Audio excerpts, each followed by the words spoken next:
Helldivers 2 is the gaming sensation that's sweeping the nation that's got everyone and their moms lined up around the block to get it. My name's Glorious Mischief, and today I'm going to give you 10 tips that you need to know to go from scrubs to dubs in this awesome multiplayer game as you get started out. Let's go.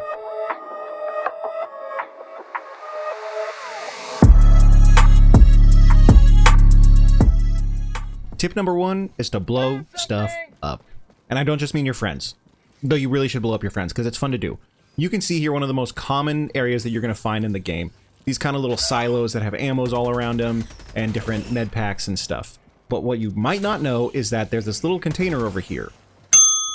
And that container has got tons of good stuff in it. From rare weapons to good materials and metals. You're going to want these. So don't sleep on them and blow it up. Even if your friends are nearby. Maybe not. Even if they are. Let's do it. Samples are one of the best resources that you can get in the game. You use them to upgrade your ship.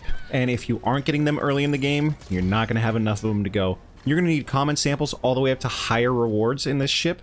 So you're going to need to be gathering those as you go constantly. If you see an area that you can go gather some, go for it.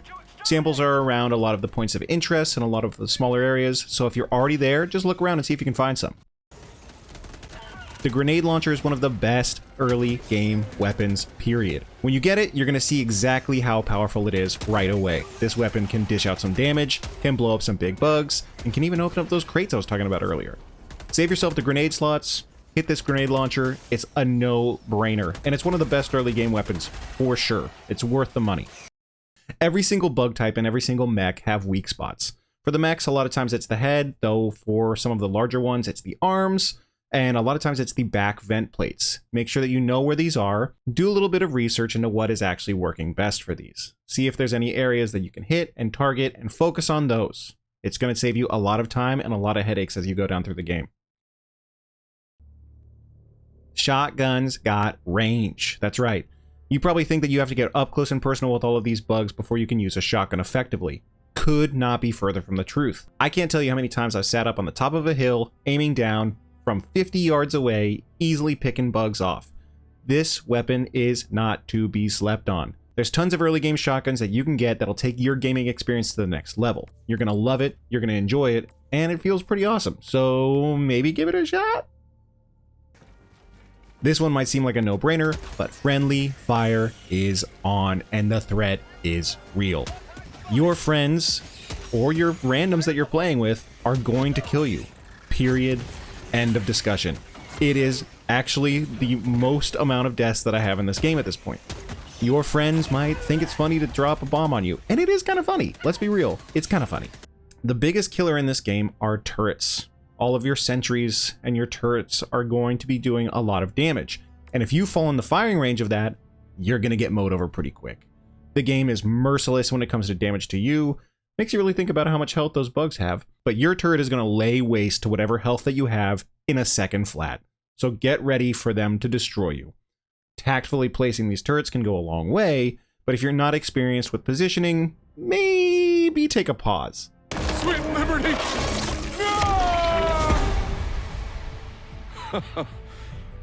Look familiar? If you are thinking about using a turret, think about using the mortar turret. This thing is awesome. It points out bugs that are further away than you can see or around corners, giving you a little bit of a heads up on the enemies. And it's got very little chance of killing you, especially if you're standing near it. It's a pretty sweet weapon. Don't sleep on deployments, right? This should be a no-brainer for everyone. Your deployments are on cooldown, and those cooldowns should be used about as quickly as they come up, unless you know you're going to be dealing with a boss or a difficult creature right away. These cooldowns are pretty quick usually, and you can get off 2 or 3 in the space of waiting for that one special one to go off. Don't let them sit on your cooldown permanently. Just have them constantly cycling through, unless you know you've got something big and bad to deal with. I mean, it's fun to use anyways, so just have some fun. Throw some things, blow some stuff up. It's a good time. I've had a lot of people ask me, where should I start first? What should I do first? What mission should I try? And where should I even get my feet wet? I have to recommend going straight for the bugs first. They're the easier of the two, and the mechs just keep on coming, and their difficulty seems to be a lot higher than the bugs. The bugs come wave after wave, sure, and they're constantly tracking you, but the mechs, on the other hand, are much more persistent, much more difficult to kill, and much more difficult to deal with. Especially at low levels, you'll have certain ones that are exploding around you all the time, they're always jumping you, and they're kind of more difficult overall. Their long range is difficult, their short range is difficult.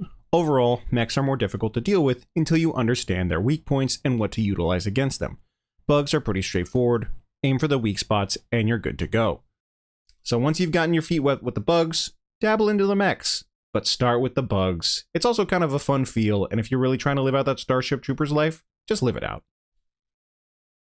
It's easy to get lost on the battlefield in this game, especially with so much going on constantly and so many explosions happening around you.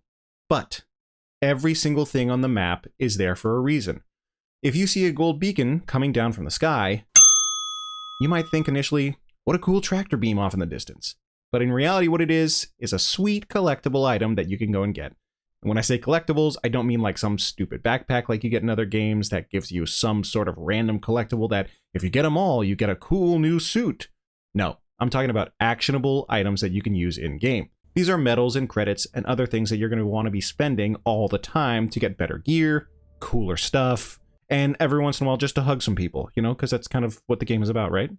So if you see a gold beacon, don't wait, go there, especially if it's nearby. It's worth your time, and also make sure that you grab the samples that are there because oftentimes there's one or two of them waiting right around the corner. So double dip.